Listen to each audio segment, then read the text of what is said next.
প্রাকৃতিক সৌন্দর্যের লীলাভূমি আমাদের চিরসবুজ বাংলাদেশ। এই দেশে রয়েছে অসংখ্য দর্শনীয় স্থান। বিশ্বের বিভিন্ন প্রান্তের মানুষ এই সৌন্দর্য দেখতে ছুটে আসেন। জেনে নিন দেশের সেরা 10টি দর্শনীয় স্থান সম্পর্কে। Number 1, Saint Martin.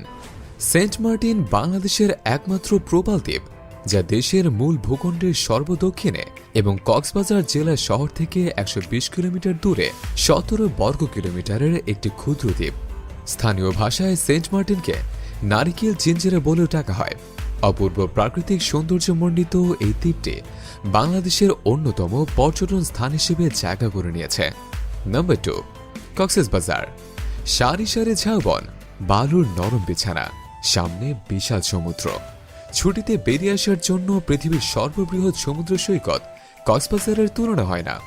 রয়েছে নীল জলরাশির গর্জন, মহেশখালী, কুতুবদিয়া, সোনাদিয়া, শাহপরী। সেন্ট মার্টিন কক্সবাজারকে করেছে দৃষ্টিনন্দন ও আকর্ষণীয়। এখানে গিয়ে বেড়াতে পারেন হিমছড়ি ও ইনানি বিচেও। নাম্বার 3, সুন্দরবন। সুন্দরবন প্রাকৃতিক সৌন্দর্য ও জীব বৈচিত্র্যের লীলাভূমি। এই বিশ্বের ঐতিহ্য এই সুন্দরবন। দেশের যে কোনো প্রান্ত থেকে সরাসরি খুলনা শহরে এসে হোটেলে অবস্থান করে পছন্দের ট্যুর অপারেটরের সঙ্গে যোগাযোগ করে সুন্দরবন যাত্রা করা যায়। নাম্বার 4, সাজেক। সাজেক ভ্যালি বা সাজেক উপত্যকা বাংলাদেশের রাঙ্গামাটি জেলার বাঘাই উপজেলার সাজেক ইউনিয়নের একটি বিখ্যাত পর্যটন স্থান। রাঙ্গামাটির একেবারে উত্তরে অবস্থিত এই সাজেক ভ্যালিতে রয়েছে দুটি পাড়া, রুইলুই এবং কংলাক। 1885 সালে প্রতিষ্ঠিত রুইলুই পাড়া 1720 ফুট উচ্চতায় অবস্থিত। নাম্বার 5, রাতারগুল। রাতারগুল সিলেটের গোয়াইনঘাটে অবস্থিত। এখানে হিজলে ফল ধরে আছে শয়ে শয়ে, বড় চোখে পড়বে মাঝে মধ্যে। মোর্তা গাছ কম, বড়ই অদ্ভুত এই জলের রাজ্য। কোনো গাছের হাঁটু পর্যন্ত ডুবে আছে পানিতে। একটু ছোট যেগুলো, সেগুলো আবার শরীরের অর্ধেকই ডুবে আছে জলে। কোথাও চোখে পড়বে মাছ ধরার জাল পেতেছে জেলেরা। নাম্বার 6, নাফাকুম। বান্দরবানের বিস্ময়কর সৌন্দর্যের নাম নাফাকুম জলপ্রপাত। বাংলাদেশের 3টি পার্বত্য জেলার মধ্যে অন্যতম হচ্ছে বান্দরবান জেলা। ভ্রমণ পিয়াসী মানুষের পছন্দের তালিকায় শীর্ষে এর অবস্থান। বাংলাদেশের সর্বপূর্বের উপজেলার নাম থানচি। এই উপজেলার একটি এলাকার নাম রেমাক্রি। নাম্বার 7, নিঝুম দ্বীপ। নিঝুম দ্বীপ বাংলাদেশের একটি ছোট দ্বীপ। এটি নোয়াখালী জেলার হাতিয়া উপজেলার অন্তর্গত। 2001 সালের 8 এপ্রিল বাংলাদেশের সরকার পুরো দ্বীপটিকে জাতীয় উদ্যান হিসেবে ঘোষণা করে। নাম্বার 8, টাঙ্গুয়ার হাওর। টাঙ্গুয়ার হাওর সুনামগঞ্জ জেলার ধর্মপাশা ও তাহিরপুর উপজেলার মেঘালয় পাহাড়ের পাদদেশে অবস্থিত।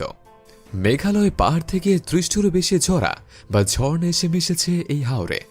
2 উপজেলার 118টি মৌজায় 51টি হাওরের সমন্বয়ে 9727 হেক্টর এলাকা নিয়ে টাঙ্গুয়ার হাওর জেলার সবচেয়ে বড় জলাভূমি। Number 9, Bangabandhu safari park. Bangabandhu Sheikh Mujib safari park বা সংক্ষেপে বঙ্গবন্ধু সাফারি পার্ক বাংলাদেশের গাজীপুর জেলার শ্রীপুর উপজেলাধীন মাওনা ইউনিয়নের বড় রাধুরা মৌজা ও সদর উপজেলার পিরুজালি ইউনিয়নের পিরুজালি মৌজার খণ্ড খণ্ড শালবনের 4909.0 একর বনভূমি ছোট বড় বিভিন্ন প্রজাতির প্রাণীর জন্য নিরাপদ আবাসস্থল হিসেবে পরিচিত। নাম্বার 10, কুয়াকাটা। কুয়াকাটা বাংলাদেশের দক্ষিণ পশ্চিমাঞ্চলের একটি সমুদ্র সৈকত ও পর্যটন কেন্দ্র। পর্যটকদের কাছে কুয়াকাটা সাগরকন্যা হিসেবে পরিচিত। 18 কিলোমিটার দৈর্ঘ্যের সৈকত বিশিষ্ট কুয়াকাটা বাংলাদেশের অন্যতম নৈসর্গিক সমুদ্র সৈকত। এটি বাংলাদেশের একমাত্র সৈকত যেখান থেকে সূর্যোদয় এবং সূর্যাস্ত দুটোই দেখতে পাওয়া যায়।